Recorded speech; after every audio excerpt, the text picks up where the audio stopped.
And again, you can't try and persuade his or her decision making and stuff like that. So, and again, that all comes with time and learning, and I feel I just started scratching the surface in 4 years. So.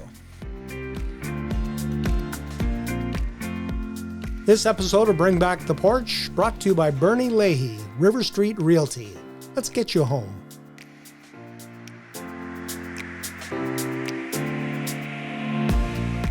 There's an election underway. You've probably heard about it in Medicine Hat or Cypress County, but the town of Redcliff is also having an election for its town council, and incumbent Matthew St Pierre joins us to talk about what's happening in Redcliff. Welcome, Matthew. Oh, thanks for having me.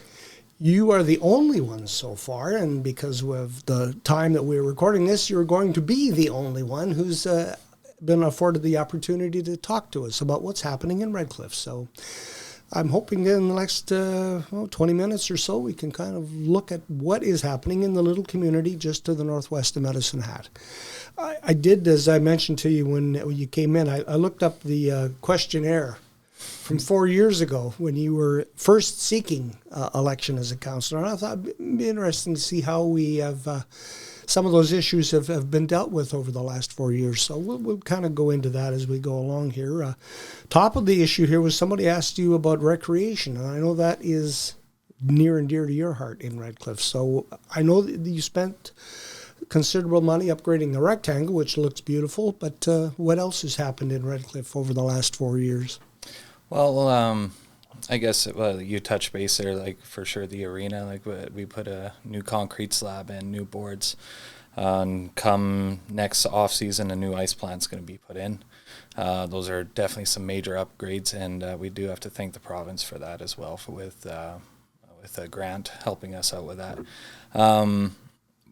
We also did put some money towards our pool. We put a new liner in here this last summer.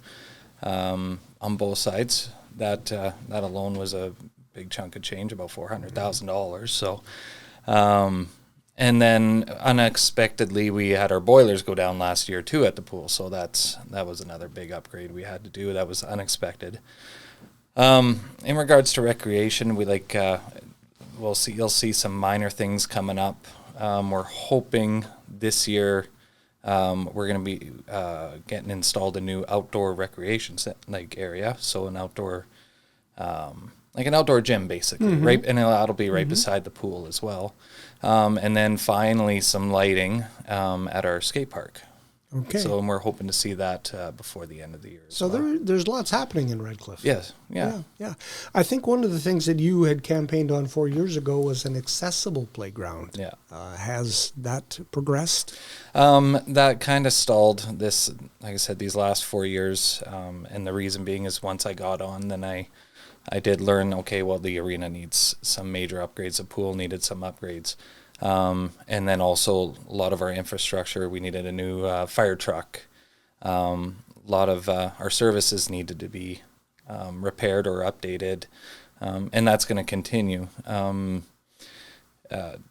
it comes to the accessible play place, it was actually a few people during my campaign 4 years ago that brought it to my attention. They're like, hey, like there's nowhere here in Redcliff that you can really, where their kid can go in a wheelchair and go play with other kids or anything like that. They have to go into Medicine Hat. So to have something like that in Redcliff, I think it's including everybody, right? So hopefully that's something that I can put on the table for this coming term if I get reelected. I think it's definitely something important that I would personally like to see added to our community. You know, something that maybe has like a rubber floor and different play structures for anybody that has accessibility issues. So that's per se. So there are wish lists, and everybody has one. And I think one of the wish lists in Redcliff is an indoor pool facility. Yeah, we've heard about that so far this campaign as well. That's a tough one because one thing I've learned in these 4 years how much it costs to run even just our facility for 2 months. We definitely don't generate it's not a money generating facility. That's for sure. We end up losing money every year.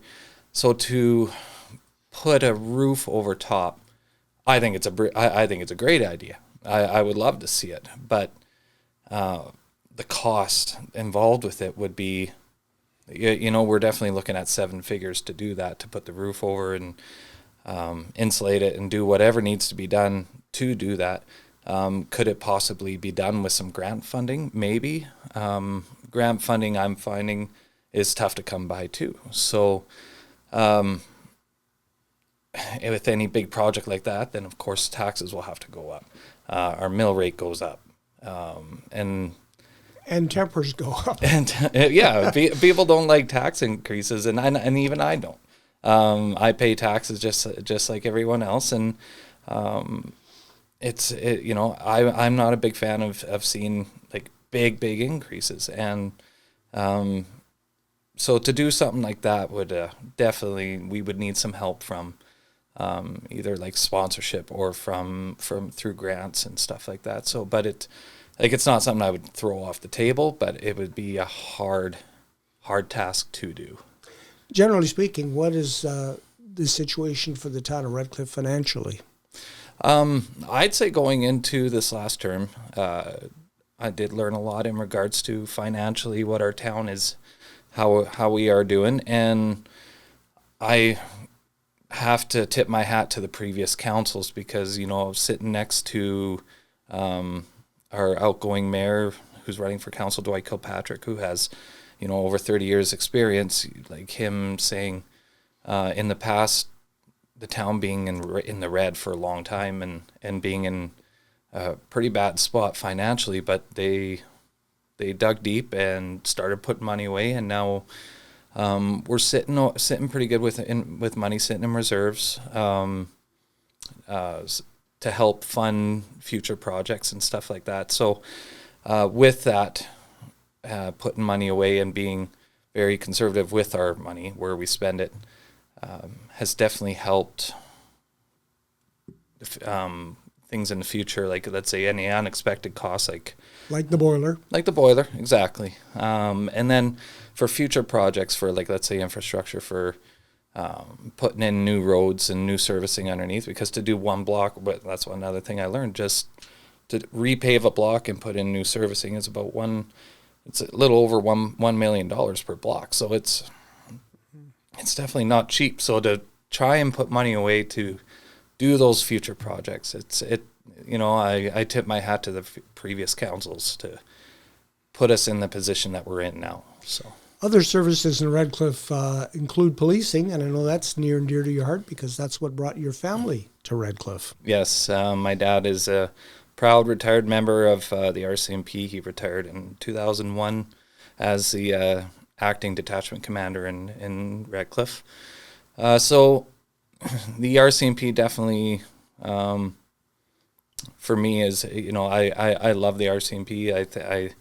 I have a lot of respect for them, for what they do in our community.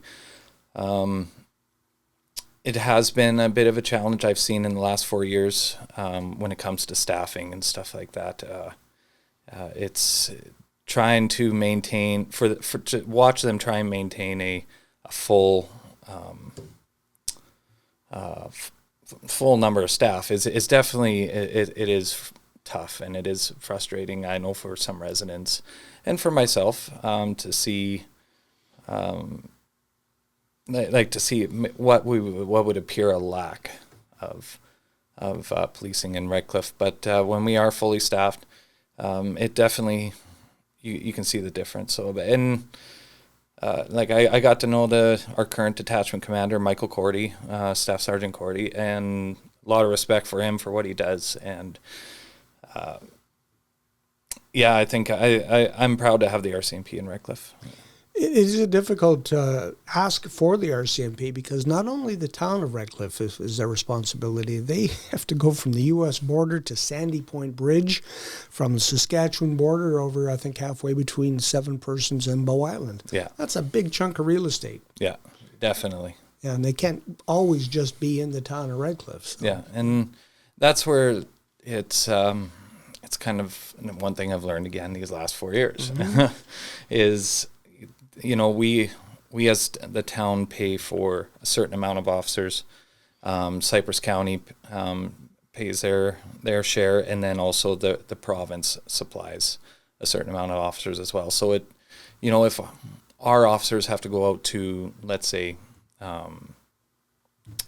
Dunmore, or, okay, those are our officers going there that we're paying for. But again, it's reciprocated when the provincial officers or the county mountie has to come and will respond to a call, let's say in Redcliff. So it kind of balances itself out. So sounds like you do in Redcliff need to cooperate with the other two administrations, the city of Medicine Hat and the county of Cypress County as well. Yeah, definitely. So that requires a little coordination from the council. Leadership, is that something that you pride yourself on? Like with being on council, you mean? Or? Being on council and making sure that everybody is focused on the problems at hand and they don't go down the rabbit hole. Yeah, I'd say so. Like it just being on council itself this last term in regards to like leadership, that's, I'd say, definitely Dwight Kilpatrick, our mayor, he definitely showed and taught, myself and James Allen, who was also a new councillor this year, definitely kind of steered us in the right direction. And not just Dwight, everyone else that was on council this past term that have been there prior. And so I guess you can say probably like the last 2 years, once I started to feel a little bit more confident, let's say, I don't want to say comfortable, but more confident, then and starting to learn the ropes, then yeah, like, excuse me, going and seeing like our and speaking with our CAO and stuff like that, because and talking with her and I guess I can't really say give direction, but just in regards to any questions that she may have, or it's trying to be there to help answer those questions, because that's one thing is a lot of people don't know is, and the same thing goes for Medicine Hat, same thing goes for Cypress County. Councils only have one employee, and that's a CAO. Mm-hmm. And it's not like I am where a resident can come to me and say, I'm having a bylaw issue. I can't go to our bylaw officer and say, hey, like this resident has this issue. I have to go to the CAO, and then in turn she directs who she needs to go to. So I guess that's more of I guess you can say leadership kind of thing, but it's not like I would never go tell her what to do or anything like that. It's governance. It's exactly, and because you can't, again, you can't try and persuade his or her decision making and stuff like that. So, and again, that all comes with time and learning, and and I feel I just started scratching the surface in 4 years. So. You mentioned learning. I'm wondering if you had some preconceived notions that got popped once you got onto the town council. Exactly. Yeah. Like, and it's easy from the outside. It is, and and I don't want to speak bad of anyone else, but like going into like my first term, I would love to do this. I'd love to do this. But going into this term, I learned that I'm only one vote. I'm one vote out of 7. I'm not going to make promises I know I can't keep. Mm-hmm. And yeah, hearing some different candidates, not, and I'm not saying Redcliff or anything, but that's how do I put it? Politicians exactly. Will say anything to get elected. Exactly, and all I can do is advocate. I can support. Like if I will, something like definitely support lower taxes. That's something I always support, because I would love to see lower taxes. To recreation, that's something I will support. I cannot make promises that. So yeah, when you say like a bubble popped, it's like, whoa. Oh, I didn't know that. I didn't know that. Yeah, I'm only one I thought you vote. could do this. Yeah. So Yeah. A good friend of mine, David Carter, former MLA, Speaker of the House of Alberta Legislature, advised me that he said, you don't have to be a politician. He said, you just have to listen. Yeah. Probably one of the biggest skills that you need if you're running for public office. Yeah. Complaints. I'm sure you get lots of them in Redcliff, and I think one of them may be traffic. It's hard to believe that in Redcliff there would be a traffic issue, but there is an intersection, I think, of Mitchell and Broadway that has been a bit of a burr under some people's saddle. Yeah, and I hear it every once in a while, and it was part of my campaign 4 years ago. But again, it's my perspective of Broadway and Mitchell has changed. It definitely is probably our busiest intersection in Redcliff. And that's because it feeds out of your new residential area, I believe. In a sense, yeah, I guess. Yeah, that's only access to it, unless you go all the way around through the city, through the west side. But eventually, if we look at our master development plan, in the years coming up, if we can be lucky and get some development over on the east side, like 9th Avenue on east side, like that road will eventually go all the way out to Samus Drive. The old highway. The old highway. So that in turn will alleviate traffic at Broadway and Mitchell. Sissons Drive, which is the gravel road behind the police station, eventually we would like to see that paved.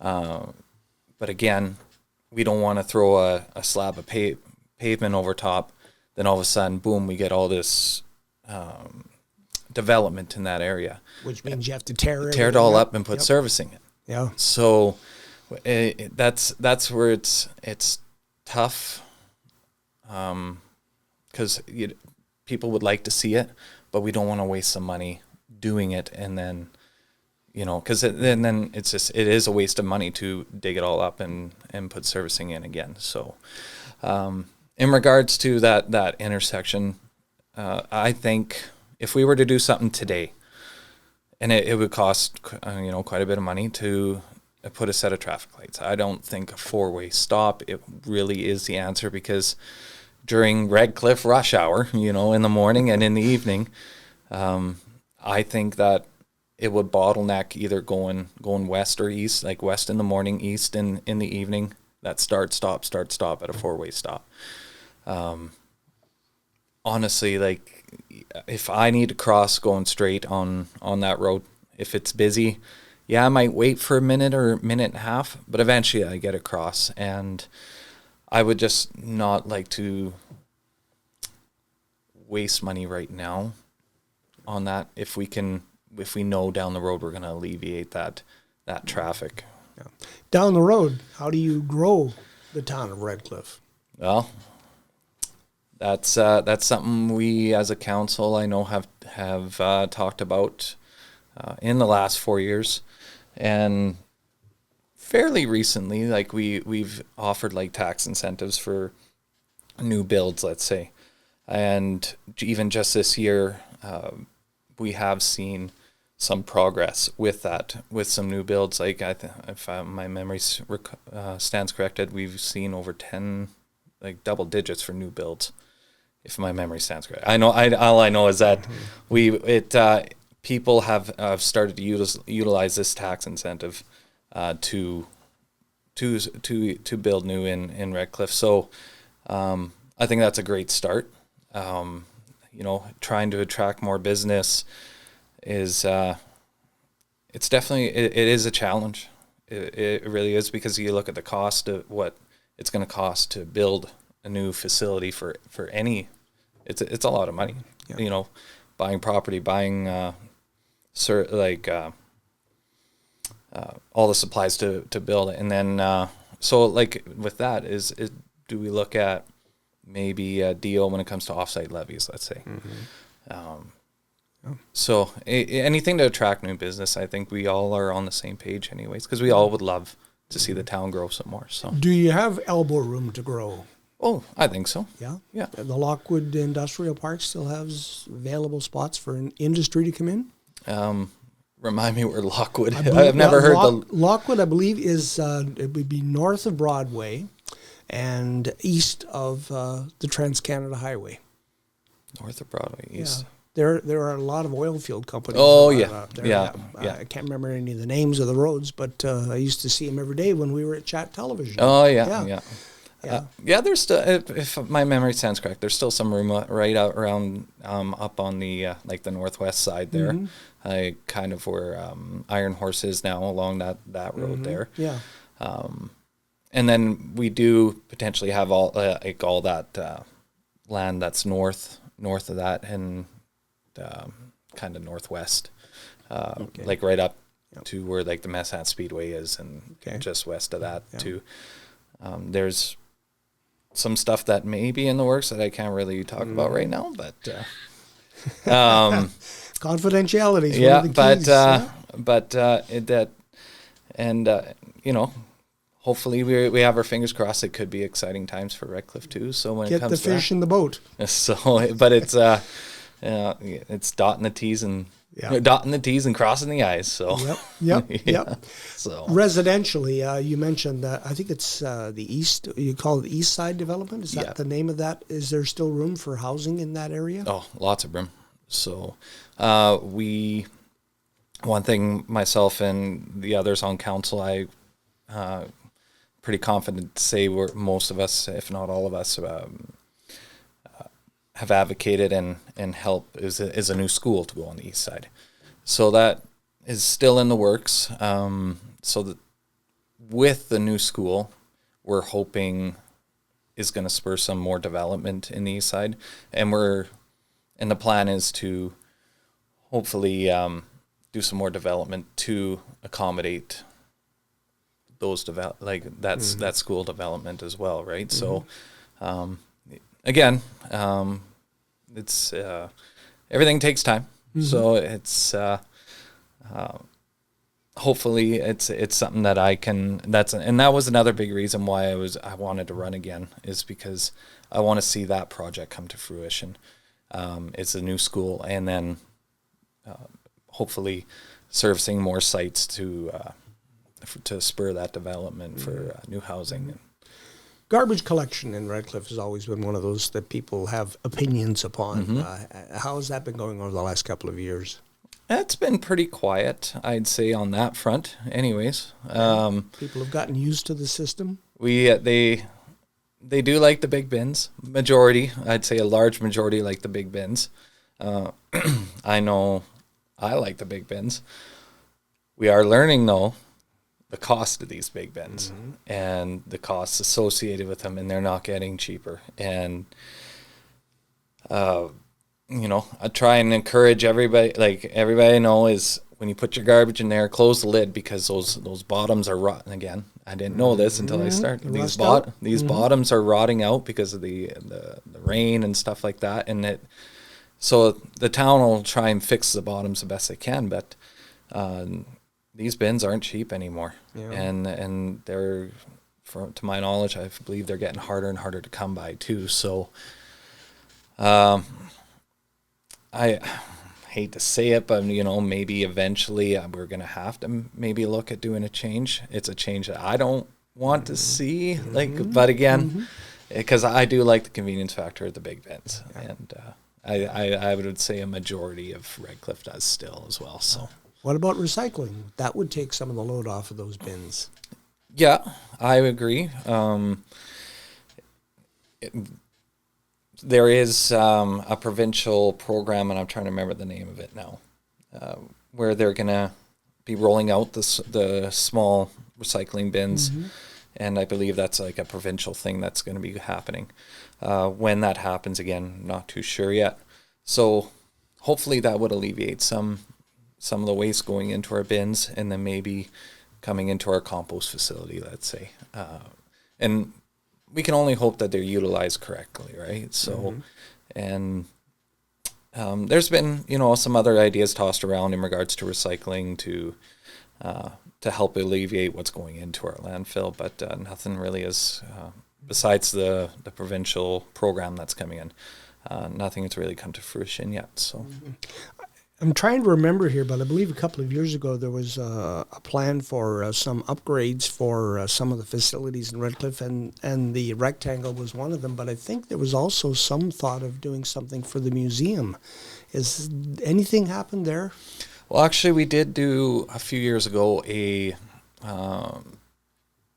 was a six-figure, kind of, I guess you can say a renovation. So if you actually drive by, the front of it is no longer that yellow.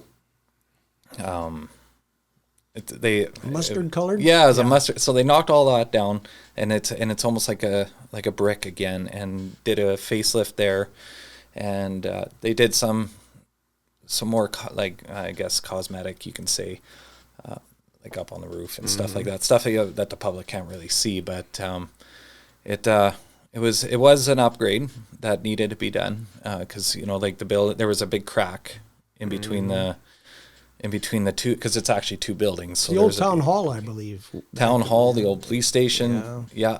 And so we made sure that was all put together, put back together. Just up until a couple of years ago, I started sitting on the board of directors for the museum as well, and so. Yeah, there are still some upgrades we would like to see. Again, it's going to have to come in time, and then when the funds do become, let's say, available, right? So, but it is a great little building, and I think it is an important piece to Redcliff as well as a museum, and I encourage everybody who doesn't even live there, and who does live there to. Just go check it out. Go check out the old jail cell that used to be the original jail cell in there. So, yeah. My grandpa was, never mind. That's part of history you don't want to know, Dave. Yeah. When we look at the history and crime and whatnot and crime prevention, one of the things that always comes up about Redcliff is your street lighting. Is there a program to replace some of the older lights to give a little more light on the streets? Well, that seems to be like a weird subject, I've learned, because the street lighting is associated with the city of Medicine Hat as well. Okay. So I think eventually it's going to be going to all to LED, because the like fluorescent bulbs that are in there, they're obsolete now. And so and I've already seen it in a few lights around town that they've actually changed the head on it and made it to an LED light. So I guess that's kind of where it's going right now. That's probably the only real upgrade so far that is happening. There are some streets in Redcliff that don't even have lighting. So I have thought, so friends of mine, they kindly let me put up a campaign sign on their lawn, and every few days I take a drive around, and I drive down their street, and there's like one street light for 2 blocks, and that's where it's tough, because they have the power lines going down there, but you're actually not allowed to put street lights attached to power lines anymore. Okay. So you actually have to put all new standing structures up. So again, looking at a cost at that, but maybe there's a grant for that somewhere. And, that's something, maybe we can look at it as a new council, if reelected, that we can upgrade, especially in the northwest side of Redcliff that doesn't have that lighting, or even down, like if you look down Mitchell Street, all the lighting down Mitchell Street is all attached to the power lines, right? So lots that we did not know about the town of Redcliff. Is there anything else heading into this vote on the 20th that you wanted to bring up? Just, I guess, advocating for some of the projects that citizens have brought forth to me, like at a meet and greet that I had, or that I was involved in last week there. a pedestrian lighted crosswalk at 6th Street and Broadway, because it's a very, very busy intersection, and sometimes you just don't see the pedestrians standing there waiting to cross. So myself and a few other candidates have been asked that question, and I think there's pretty good support for that. Also, some people that are like, they're fur babies, right? They would like to see some upgrades to our current dog park, or maybe even an upgrade to a new one. So that was actually part of our discussion yesterday at our last council meeting, is the dog park, and as well as the Broadway crosswalk there. So I shouldn't say little things, but they're big things to the big people in things Redcliff, yeah. I got 2 dogs myself, and I like to utilize the dog park when I can. But I'm the first one to say too that it definitely is in need of some upgrades to because you can't use it after it rains because it's all muddy and stuff. So it's things like that. So and maybe supplying some water and some shade and stuff like that. So we'll see how it goes. Yeah, it's been said the mills of the gods grind slowly. Yeah. So you've had 4 years on council, and you would like to have another 4 to complete some of the things that we've talked about. Yeah, and definitely just be a voice for and support these ideas, right? So to the best of my ability. Like I said, I won't make promises I can't keep, but I will support them. So Matthew St Pierre, candidate for Redcliff Town Council, October 20th. Thanks for the visit. Thanks for having me.